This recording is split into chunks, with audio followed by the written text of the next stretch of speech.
Okay, magandang umaga po sa ating lahat. While having my coffee right now, magkwentuhan po tayo about Pasko, about Christmas. Tandaan po natin, Christmas is all about the Lord Jesus Christ sapagkat Christ, Mas. Ayun, diba? Huwag natin sanang ipaghiwalay, no?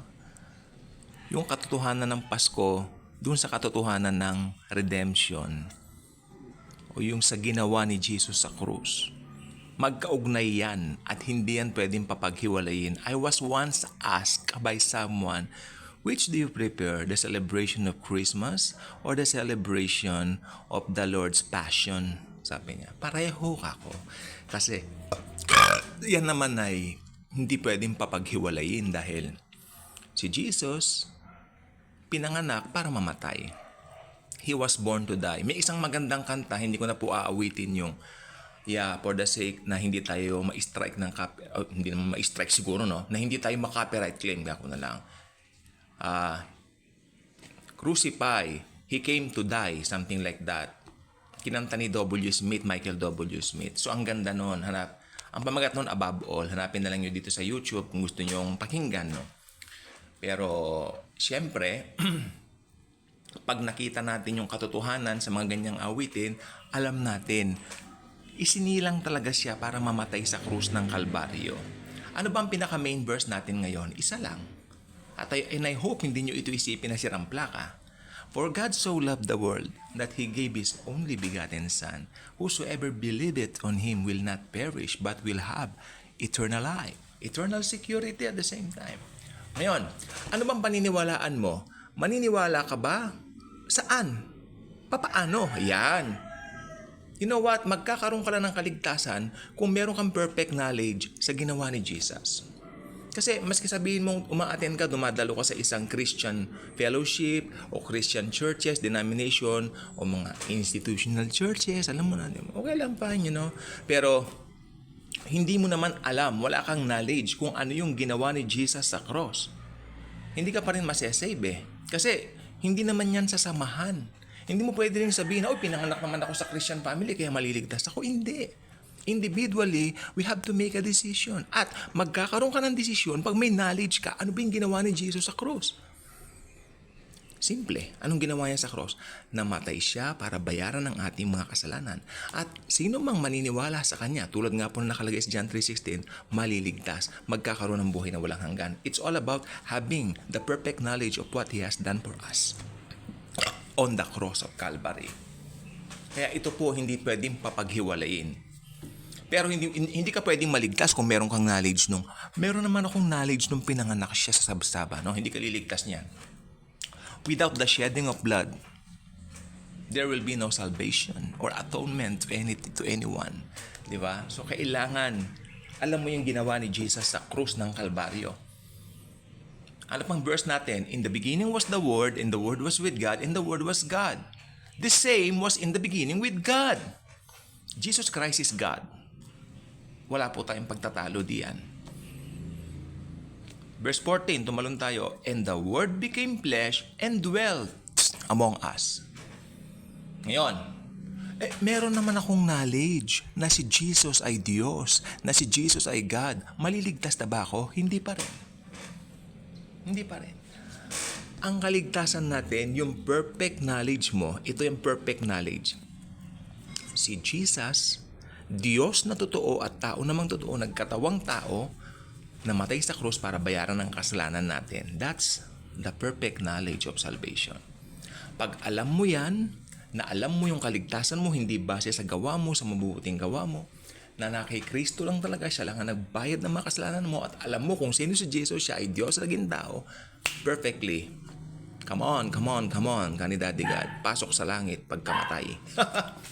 Ganun yan. So, yan ang passes natin. Diba? So, hindi natin pwedeng paghiwalayin ng Pasko sa passion o yung ginawa ni Jesus sa cross. Pero ang magliligtas sa atin, yung ginawa niya sa cross. Connected lang po talaga yan. So, ang Kapaskuhan, nakakalungkot minsan, it's all about material things. It's all about gifts, yung pwedeng ma-receive. Ako ang kinalulungkot ko lang po ngayon magpapasko, wala na po yung simoy Pasko. Ang init na po ng panahon. Parang hindi Pasko eh, parang mahal na araw eh, ano po. Samantala dati pag Pasko na naman natin talaga yung malamig ang panahon, feel natin umatin ng mga Christmas party kasi paglabas mo, alam mo, magja-jacket ka, no? Maginaw na magsisweater ka, di ba? Tapos mamamasyal ka sa maski dumaan ka lang dyan sa may Luneta, ganun ba? Feel mo maginaw, maraming mga tao dyan. Ngayon, nag-iba na, ang dami na pong nagbago. I mean,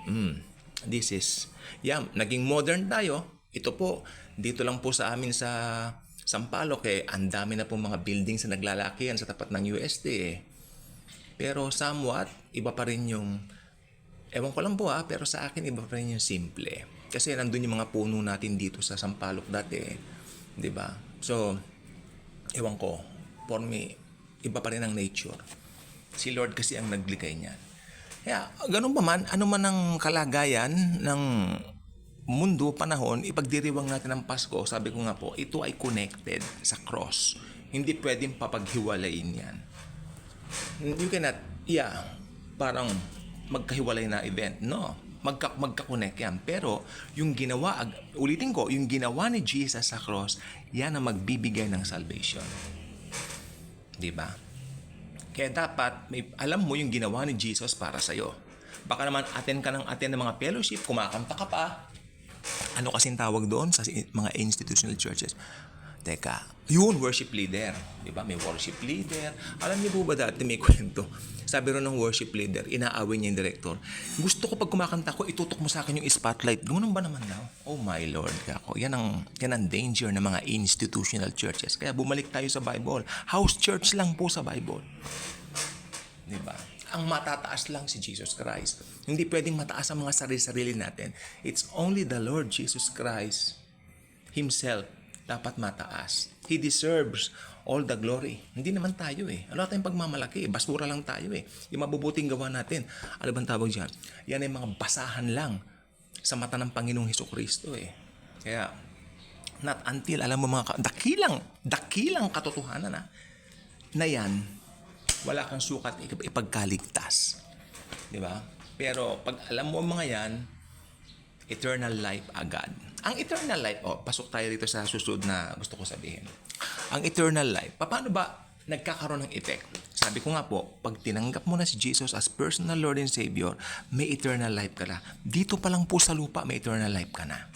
Yes, may mga pagsubok, mga kabagabagan, hilahil, mga bagay na ayaw natin sometimes, sinasanctify tayo. But still, you're still righteous forever. Yun ang epekto ng eternal life na binigay sa iyo ni Jesus. Tandaan po natin sana, yung righteousness po natin, ibinihis lang po ito sa atin. Hindi po ito pinaghirapan natin. Naging righteous ako. Mabait ako. Nadaan ako sa Quiapo. Nadaan ako sa Moraita kanina. Nagbigay ako ng mga limos. Ay hindi. Mali yan. Hindi mo sukat ikaliligtas yan. Kayabangan yan. Yung mabubuting gawa mo, kayabangan yan. Yung ginawa ni Jesus sa cross, yan ang magliligtas sa atin. Conscious ka na, kahit hindi ako karapat-dapat, tinanggap ako ng God the Father to the Lord Jesus Christ finished work on the cross 2,000 years ago. Diba? I am nothing, but now I have everything because I have accepted Jesus Christ as my Lord and Savior.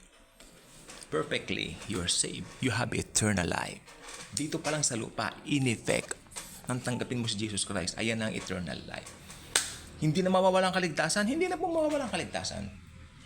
Yung mga nagtuturo ng nawawala ang kaligtasan, wala silang firm foundation ng pag-ibig ng Diyos sa mga buhay nila. Pinagdududahan nila ang love of God sa mga buhay-buhay nila.